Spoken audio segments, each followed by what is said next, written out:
syukur pagi hari ini Tuhan memberkati kami. Kami siaga mempersembahkan doa pagi kami. Kami menyerahkan Tuhan yang terus memberkati, sehingga semuanya menjadikan nama Tuhan dimuliakan dan kami semua diberkati.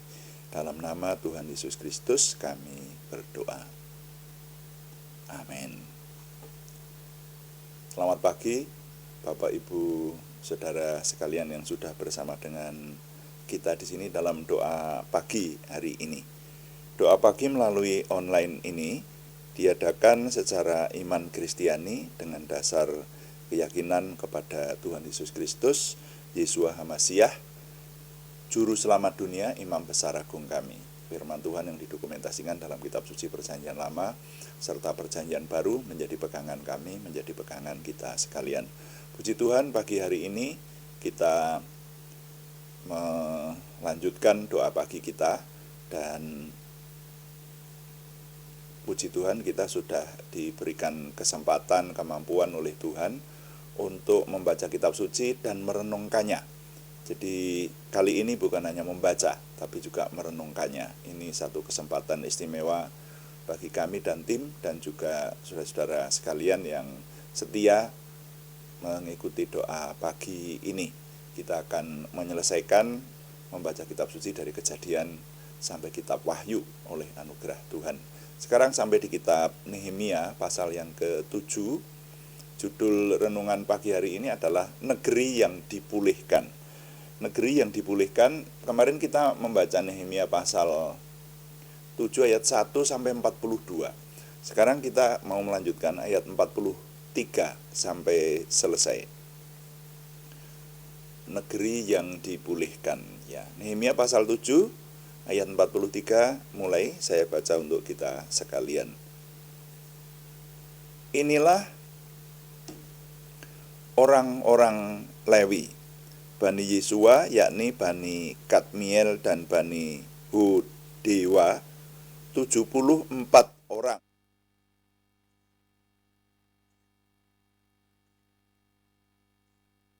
Inilah para penyanyi, Bani Asaf 148 orang. Inilah para penunggu pintu gerbang, Bani Salum, Bani Ater, Bani Talmon, Bani Akub, Bani Hatita, Bani Sobai 138 orang.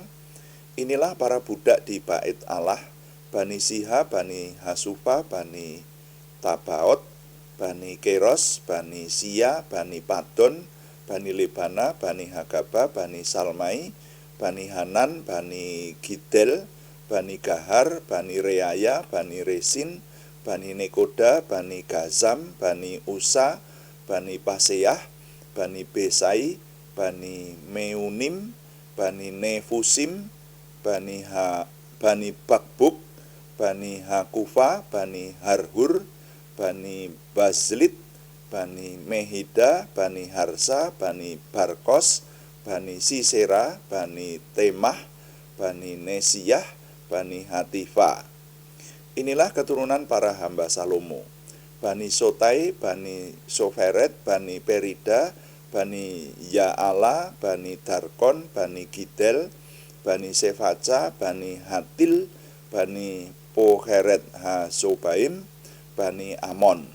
Seluruh budak di Bait Allah dan keturunan para hamba Salomo ada 392 orang. Inilah orang-orang yang berangkat pulang dari Tel Melah, Tel Harsa, Kerub, Adon, dan Imer. Tetapi mereka tidak dapat menyatakan apakah kaum keluarga dan asal-usul mereka termasuk umat pilihan Tuhan. Bani Delaya, Bani Tobia, Bani Nekoda, 642 orang. Dan dari antara dari antara para imam, Bani Habaya, Bani Hakos, Bani Barzilai. Barzilai itu memperistri seorang anak perempuan Barzilai, orang Gilead itu, dan sejak itu ia dinamai menurut nama keluarga itu.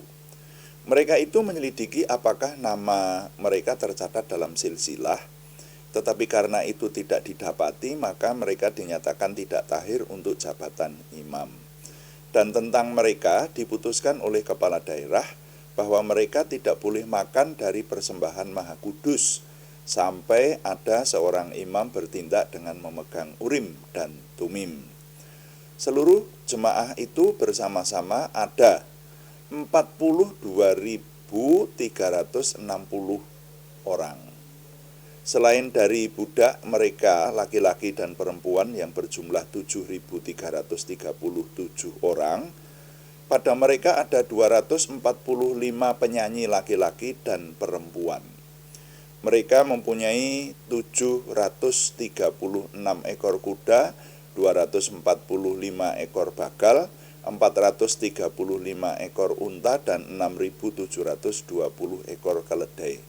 Sebagian dari kepala kaum keluarga memberi sumbangan untuk pekerjaan itu, sedang kepala daerah memberi sumbangan untuk perbendaharaan 1.000 dirham emas, 50 buah bokor penyiraman, dan 530 helai kemeja imam. Pula beberapa kepala kaum keluarga memberi sumbangan untuk perbendaharaan pekerjaan itu 20.000 dirham emas dan 2.200 mina perak. Dan yang disumbangkan oleh orang-orang lain adalah 20.000 dirham emas, 2.000 mina perak, dan 67 helai kemeja imam. Nah, sampai di situ pembacaan saya. Sampai ayat 32, saudara-saudara. Negeri yang dipulihkan. Nah, ini kita renungkan kelanjutan daftar silsilah seluruh bangsa. Jadi mulai ayat 43 ini kita baca. Saudara, kemarin kalau kita membaca ayat 1 sampai ayat 42 itu isinya ya hanya mirip tadi. Daftar orang-orang yang kembali dan jumlahnya, itu saja. Jadi deretan nama-nama yang mungkin bagi kita hampir tidak ada artinya. Nah itu. Nah ini dilanjutkan. Kelanjutan silsilah orang-orang yang di Yerusalem dan Yehuda. Dari ayat 43 ini sampai selesai tadi, saya menjumlahkan angka-angka tadi. Jumlahnya ada 1.394 orang. Kemudian disebutkan para budak di Bait Tuhan dan keturunan hamba Salomo, disebut lengkap nama-nama keluarga mereka. Jumlahnya ada 392 orang. Jadi keluarga-keluarga yang disebutkan jumlah angkanya seluruhnya kalau dijumlahkan itu ketemu angka 31.085 orang. Tetapi itu ada yang belum terhitung, saudara ya. Jadi ada yang belum terhitung. Sehingga kalau kita mengikuti apa yang dinyatakan, jumlah keseluruhannya tadi disebutkan ada 42.360 orang yang kembali dari tanah Babel itu. Ya, 42.360 orang menurut firman Tuhan sendiri menyebutkan. Lalu masih ditambah dengan para budak mereka. Budak mereka ada 7.337 orang. Jadi kalau di total semuanya, total jenderal istilahnya, total semuanya ada 49.697 orang. Nah, masih disebutkan ada jumlah ternak mereka, jumlah ternak saja dicatat saudara ya. 736 ekor kuda, 245 ekor bagal, 435 ekor unta, dan 6.720 ekor keledai. Jadi kita membaca ayat 43 sampai 73, itu 30 ayat, itu isinya hanya itu saudara ya. Kemudian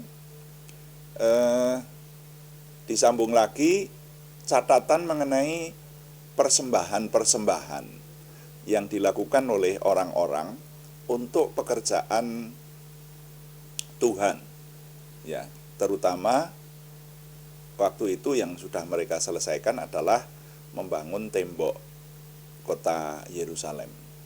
Nah, itu disebutkan bahwa para kepala daerah itu menyumbang 1000 dirham emas.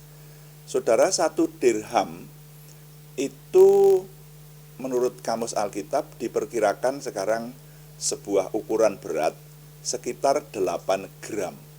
Jadi kalau 1000 dirham emas itu 1000 kali 8 itu ada 8000 gram, saudara. Makanya kalau hari ini harga emas itu diperkirakan sekitar 900.000 rupiah.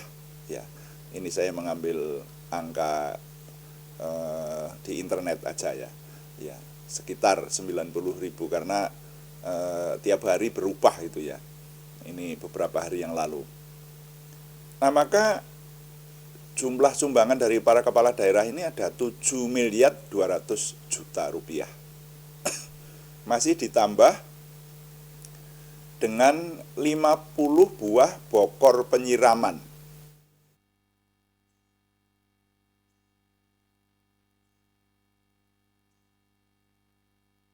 Tidak dijelaskan di situ bokor penyiraman itu apakah dari emas atau tidak. Dan 530 helai kemeja imam. Itu yang dari para kepala daerah istilahnya. Jadi rupanya di samping Bupati Nehemia yang diangkat menjadi bupati di tanah Yehuda itu, Nehemia mengangkat para kepala-kepala daerah. Jadi kalau seperti sekarang di bawah bupati itu ada camat, ada lurah dan sebagainya. Tidak disebutkan rinci seperti itu, tapi rupanya ada yang disebut para kepala daerah. Nah, masih ada tambahan 40.000 dirham emas. Jadi masih ada orang menyumbang lagi 40.000 dirham emas. Jadi kalau kita kurs di zaman sekarang 40.000 itu kalau dikalikan 8 gram ya ketemunya 180 gram. Kalau dikalikan 1 gramnya 900.000 rupiah, maka ketemu angka 162 miliar, saudara. Lalu masih ditambah dengan 4.200 mina perak. Nah, satu mina itu menurut Kamus Alkitab diperkirakan kalau zaman sekarang sekitar 570 gram satu mina, sehingga ketemu angka 2.394.000 gram. Lalu harga perak sekarang ini saya lihat 1 gramnya 11.888 rupiah. Jadi kalau dikalikan 2.394.000 gram dikalikan 11.888 rupiah, maka ketemu angka 28 miliar 459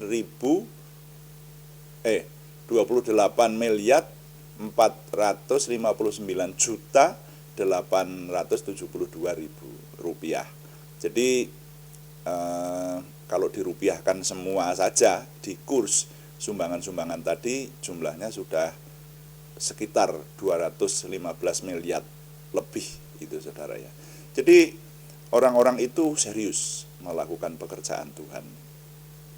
Dan itu semua adalah jumlah orang yang di kota Yerusalem. Dan lainnya kembali ke kota masing-masing. Jadi rupanya kita bisa membayangkan Yerusalem itu sendiri dulu sebuah negara, dulu sebuah negeri. Nah, lalu dikelilingi oleh tembok kota. Tapi di sekelilingnya rupanya juga masih menjadi jajahan dari negeri selatan, ya. Ibu kotanya di Yerusalem, seperti itulah. Nah, waktu negara pecah menjadi dua itu ya. Jadi ada kerajaan utara dan kerajaan selatan. Yang kerajaan selatan itu ibu kotanya di Yerusalem. Nah, lalu kecuali orang-orang yang tinggal di Yerusalem, rupanya di kota-kota di sekitar Yerusalem yang di luar tembok itu juga ada rupanya seperti itu. Jadi sekarang negeri itu sudah dipulihkan, walaupun tidak penuh, saudara ya. Kalau dulu itu negara merdeka, tidak di bawah jajahan. Tapi sekarang ini di bawah jajahan Persia. Jadi Nehemia menjadi bupati, tapi bupatinya negeri Persia, seperti itu. Jadi tidak negeri merdeka, tapi lumayan daripada Yerusalem menjadi reruntuhan yang sangat memprihatinkan. Dan akhirnya orang-orang yang kembali dari pembuangan dari tanah Babel itu di bawah pemerintahan Persia, mereka diizinkan membangun bait suci, membangun tembok, dan bahkan mengatur pemerintahannya sendiri, walaupun di bawah bupati, dan bupatinya tetap di bawah pemerintahan Persia. Tapi cukup mengharukan. Jadi mereka bisa mengadakan ibadah kembali sesuai dengan yang dituliskan dalam kitab Taurat, ya, Taurat mereka. Jadi ini kalau bagi saya sendiri, ini membuktikan bahwa janji Tuhan di Nehemia 1 ayat 9. Nehemia 1 ayat 9 itu menyatakan bahwa walaupun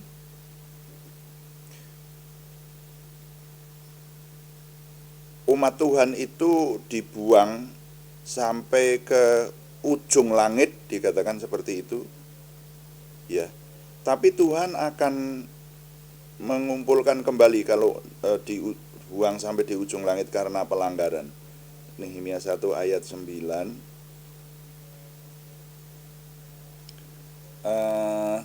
Kalau kita baca mulai ayat 8, ya, ingatlah kiranya akan firman yang sudah kau pesan kepada Musa. Jadi ini doanya Nehemia. Kau itu kau Tuhan. Ingatlah kiranya akan firman-Mu yang sudah kau pesan Tuhan kepada Musa hambamu, bunyinya bahwa kamu akan bersalah sangat kepadaku. Ku-nya huruf besar. Maka aku akan mencerai-beraikan kamu di antara segala bangsa. Tetapi kamu akan bertobat kepadaku dan memeliharakan firman-Ku. Ya, jadi di sini dikatakan tetapi kamu akan bertobat, ya, kepadaku dan memeliharakan firman-Ku dan melakukan dia pula. Maka jikalau orang, maaf, ini yang saya baca ini dalam terjemahan lama, makanya agak sulit dimengerti. Saya baca yang dalam terjemahan baru, ya saudara, ya, ayat 8. Ingatlah akan firman yang kau pesan kepada Musa hambamu itu, yakni bila kamu berubah setia, kamu akan kucerai-beraikan di antara bangsa-bangsa.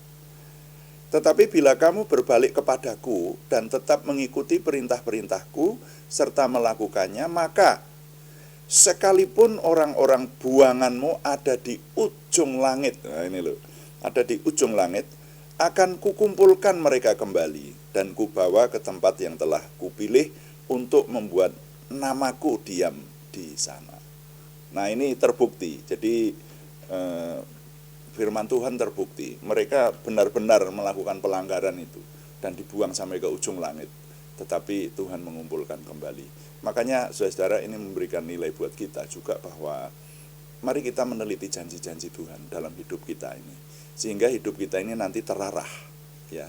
Kita mengingat janji-janji Tuhan untuk kita itu apa. Sebagai orang beriman, atau saya sering mengistilahkan kita ini yang sudah sampai pada taraf manusia rohani. Karena tidak semua orang beriman manusia rohani, saudara.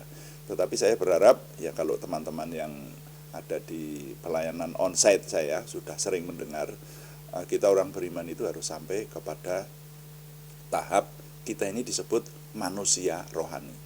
Jadi ada manusia rohani, ada manusia duniawi. Kalau manusia duniawi itu yang dipikirkan, yang nomor satu kecenderungannya hanya hal-hal keduniawian saja, tidak memikirkan hal-hal kerohanian. Tetapi kalau manusia rohani itu memikirkan hal-hal kerohanian, dan itu justru yang menjadi yang utama. Kalau yang utama itu artinya hal-hal duniawi itu sifatnya sementara, cepat habis itu hal-hal duniawi itu. Uang itu, iya toh, sekarang ini apalagi harga-harga naik itu cepat naik, cepat habis, hal-hal duniawi itu. Tapi kalau hal-hal rohani itu adalah hal-hal mengenai kekekalan. Nah, sebagai orang beriman, sebagai manusia rohani, kita mestinya meneliti banyak dari firman Tuhan dan janji-janji Tuhan, sehingga hidup kita terarah kepada keberhasilan. Nah, jadi renungan pagi hari ini tidak banyak, saudara, karena ya tadi isinya hanya angka-angka yang disodorkan kepada kita, tapi tetap ada yang bisa direnungkan. Saya mencatat nilai yang dapat saya ketengahkan kepada saudara-saudara sekalian, bunyinya begini. Sampai di sini terbukti janji Tuhan. Walaupun karena pelanggaran umat pilihan Tuhan dibuang di ujung langit, kalau mereka bertobat akan dikumpulkan kembali. Dan sekarang sudah terbukti dikumpulkan kembali, ya itu.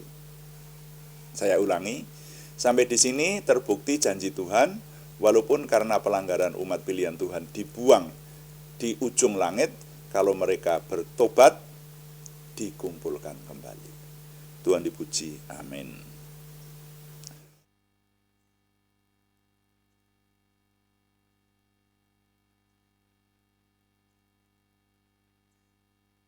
Mari kita melayani Tuhan dengan doa. Kita akan melakukan doa konser dan juga doa untuk saudara kita. Pagi ini ada saudara kita yang akan mengalami tindakan medis juga di rumah sakit, tindakan operasi. Nah, karena itu kita perlu berdoa, saudara-saudara sekalian. Kita sembah dulu Tuhan dengan berkata, kuduskan hati kami supaya kami dapat menyembah. Lalu kita nanti masuk dalam doa konser dan doa sapa.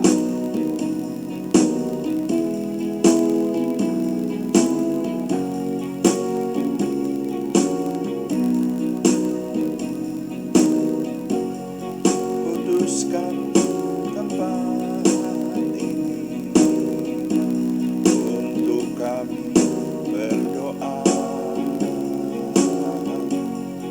Kuduskan hati ini untuk kami menyembah. Biar segala perkara ku serahkan padamu, Yesus. Dan Roh Kudus bekerja membimbing kami semua.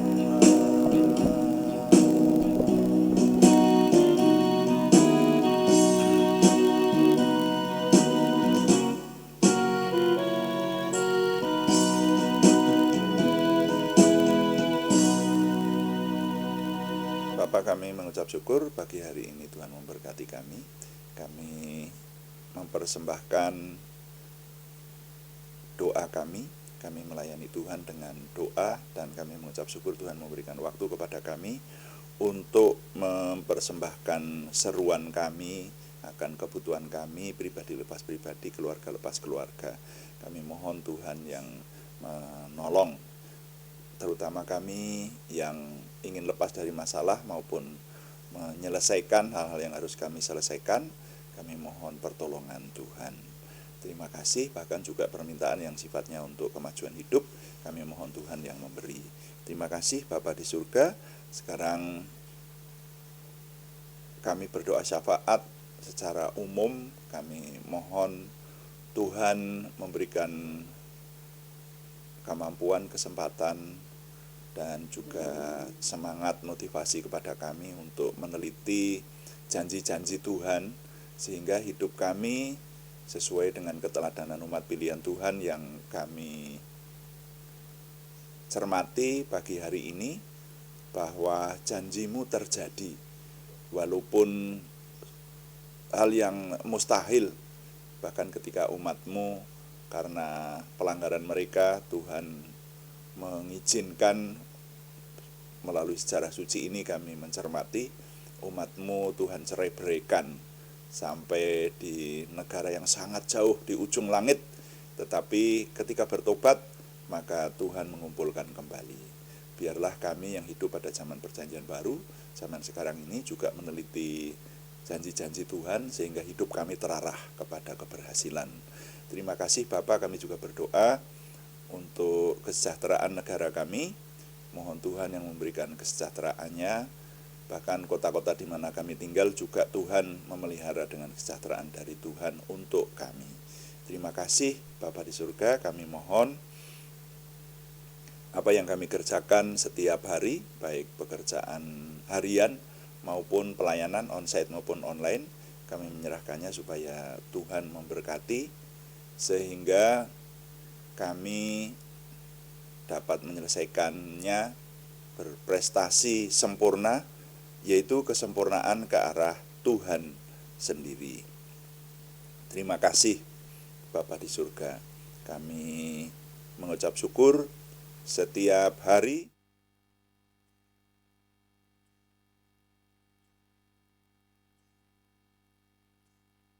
Tuhan memberikan kepada kami semakin Tuhan bawa memiliki pengenalan akan Tuhan, percaya diri bersama Tuhan,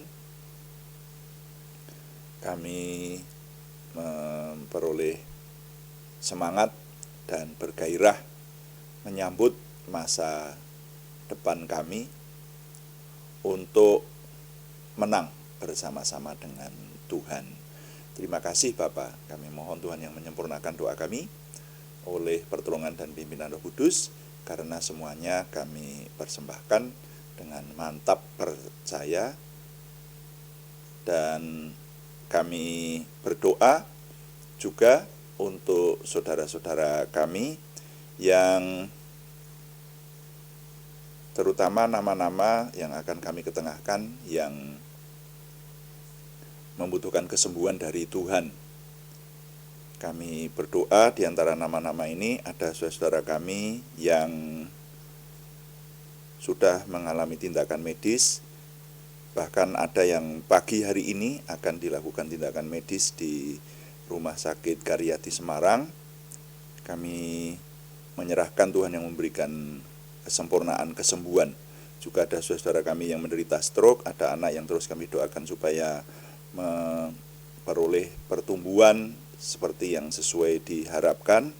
Juga untuk saudara kami yang berjuang untuk bangkit dari penderitaan penyakit darah, untuk yang masih melanjutkan terapi batu ginjal, melanjutkan kemoterapi mengatasi indikasi kanker, kami menyerahkan kepada Tuhan, kami berseru dalam nama Tuhan Yesus Kristus, Yeshua HaMashiach, Tuhan yang memberikan kesempurnaan kesembuhan kepada saudara kami Arni Setiawati, saudara kami Budi Suswanti, saudara kami Yohanes Sutarman, saudara kami Sri Yuliningsih Siswoyo yang ada di Rumah Sakit Sultan Agung Semarang, saudara kami Marta Berkel, saudara kami Sutresni Muhrido yang ada di Rumah Sakit Karyadi Semarang, semuanya dari Purwodadi. Untuk saudara kami Anak Alek Giovanno Wibowo dan saudara kami Pendeta Gideon Rusli dari Salatiga, saudara kami Siti Rondiah, saudara kami Cahyani Bagiowati di Semarang. Bahkan juga untuk nama-nama yang belum kami sebutkan lagi tetapi yang bersama dengan kami mengharapkan kesembuhan dari Tuhan, Tuhan yang memberi. Terima kasih Bapa di surga. Kami juga berdoa untuk pergumulan yang lain selain kesembuhan, yaitu pergumulan dari saudara kami Yohana Asri Sabtorini di Kediri. Tuhan yang memberi. Terima kasih Bapa di surga. Sekali lagi kami menyerahkan Tuhan yang menyempurnakan doa kami oleh pertolongan dan pimpinan Roh Kudus, karena semuanya kami persembahkan dengan mantap percaya dalam nama Tuhan Yesus Kristus Juru Selamat kami. Amin. Demikian doa pagi hari ini saudara sekalian, dan saya mengingatkan bahwa doa pagi dilaksanakan setiap hari Senin sampai hari Sabtu, setiap jam 5 pagi, saudara-saudara. Juga ada doa malam setiap jam 6 atau jam 18 waktu Indonesia Barat. Hanya temanya berbeda, yang doa malam menjawab pertanyaan. Ya, tapi saudara yang setia bersama kami melalui doa pagi, kita akan menyelesaikan membaca seluruh isi kitab suci, saudara-saudara ya. Nah, Terima kasih kepada semua yang sudah mendukung. Kami tetap mengharapkan dukungan Anda, setidaknya dukungan doa. Juga terima kasih yang belum berikan subscribe, berkenan berikan subscribe, like, komen, dan share. Bagikan kepada teman-teman lain sehingga lebih banyak lagi yang diberkati bersama dengan kita. Untuk hari ini, selamat berprestasi. Tuhan memberkati. Amin.